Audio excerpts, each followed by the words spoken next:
Welcome to 3-Minute Thoughts. So I've always been a big sci-fi nerd. I grew up reading Heinlein and Asimov, and I wanted to actually talk about that, Asimov's 3 rules of robotics, and my issues with them. In a nutshell, the 3 rules are that a robot can't harm a human, a robot has to follow the orders of a human, and the robot can't harm itself.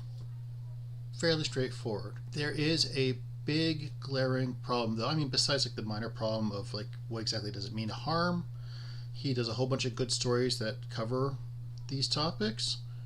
But the big glaring problem is there's a caveat to these rules, and that is the robot needs to have a positronic brain, a fictional device that can never exist. Now the idea behind it is it's a CPU that has consciousness, and I'm sure at some point sometime in the future someone might be able to make a CPU that has consciousness, but you can't ever say that that is exactly the positronic brain that Asimov envisioned. So what does this mean?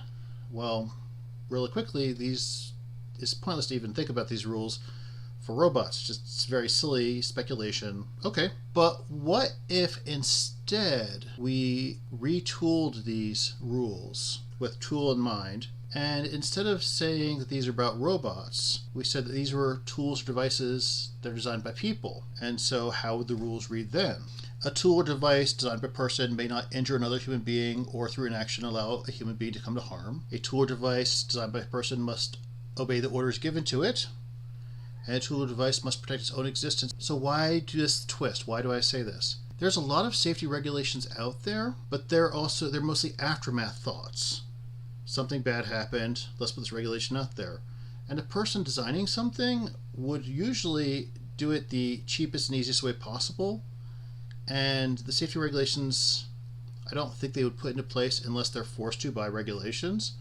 Well, what if instead designers took these considerations, these as rules for designing something, that their tools and devices they build aren't allowed to hurt people? You'll see this in factories where you'll have safety buttons. You have to actually hold 2 buttons before the machine will operate. So therefore you can't have your hands in the machines. What if instead we told the designer has to do that, like they actually intuitively said, hey, we need to put safety first? Or what if designs, instead of being designed to break after a while, follow the 3rd rule and were sturdy for a long time? And of course, like the 2nd rule, like if you build a tool, you should build it for what it does. It shouldn't do more than what it needs to do. It shouldn't do less than what it needs to do. It should just do what it does. So that's my takeaways. Instead of focusing on robots, just focusing on using these rules just as a general guideline for how to build things that people use. What are your thoughts on this? Thanks.